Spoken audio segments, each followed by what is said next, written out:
মাল সমস্ত কিছু হইতে ইবেন কি জানের চেয়ে নবীজির ভালোবাসা যদি বেশি না হইব ওই ব্যক্তি মুমিন হইতে পারবে না। সুবহানাল্লাহ।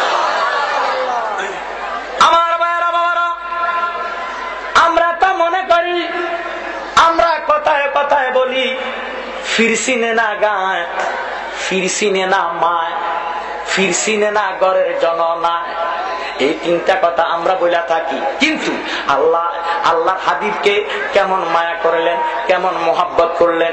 উম্মুল মুমিনিন ঈমানদারের বড় মা, সুবহানাল্লাহ বলেন। ঈমানদারের বড় মা মা খাদিজাতুল কুবরা রাদিয়াল্লাহু তাআলা আনহা, আমার নবীর প্রথম অর্ধাঙ্গিনী, ঘরের স্ত্রী। জোরে সরে বলেন সুবহানাল্লাহ। মা খাদিজাতুল কুবরা যখন 40 বছর বয়স, কত বছর? 40 বছর বয়স, নবী আমার ক্ষুধার্ত, নবীজি ক্ষুধার্ত হইয়া কারো কাছে হাত পাতে না, নবীজি চুরিও করে না। সুবহানাল্লাহ বলেন।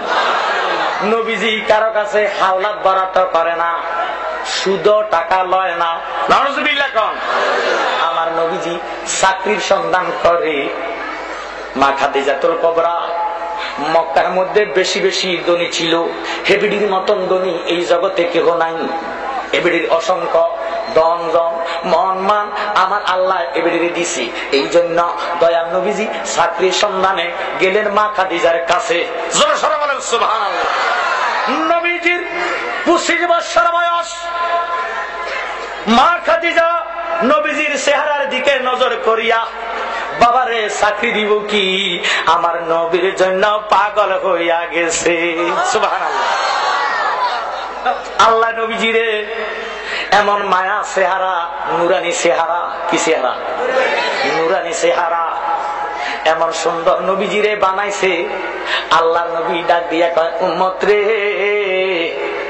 সারা সৃষ্টি জগতের মধ্যে যে রং নমুনা দিছে তার 1000 সিকি ভাগের 1 ভাগ রং নমুনা আল্লাহ সৃষ্টি জগতে আর কারোরে দেয় নাই। সুবহানাল্লাহ। এই জন্য আমার নবীজি হলো বেনজির বেমেসাল, বেনজির বেমেসাল। নবীজির সঙ্গে কারো কোনো তুলনা হয় না।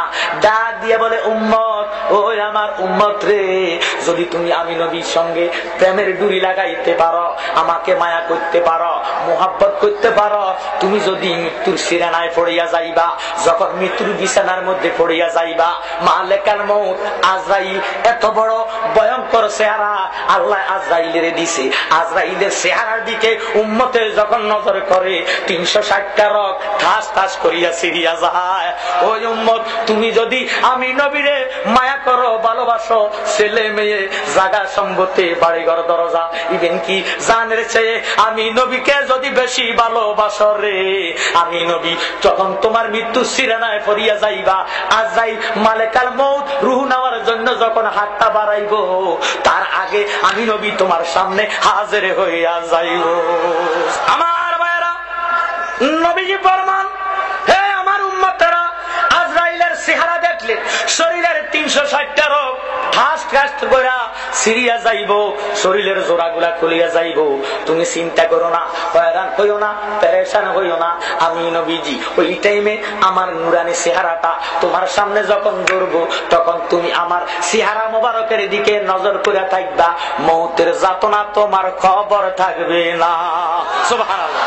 আমার ভাইরা বাবারা, নবীর ভাবে মনোযোগ দেন, অন্তরের কান লাগান। মা খাদিজাতুল কুবরা দয়াল নবীজির চেহারা মুবারকের দিকে নজর করে একটা দায়িত্ব দিতেছেন। দায়িত্ব দিয়া সব সময় নবীজির দিকে খেয়াল। ডাক দিয়া কয়, তুমি যে চাকরি করার জন্য আসছো, কি চাকরি তুমি করবা? আপনার মনে যেই চাকরিটা দেন, মনে যেটা চাক, আমি এটা করতে রাজি আছি।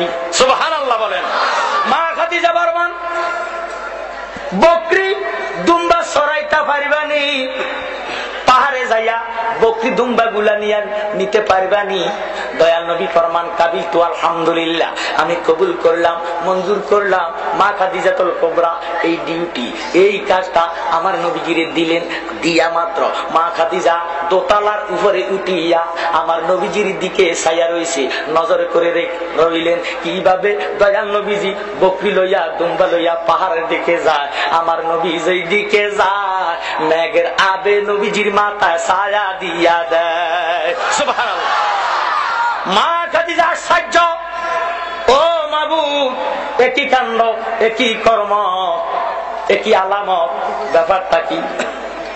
এই যুবক ছেলে যেই দিকে যায়, মেঘের আপ আসিয়া ছেলের মাথার উপরে ছায়াটা দিয়া রাখে।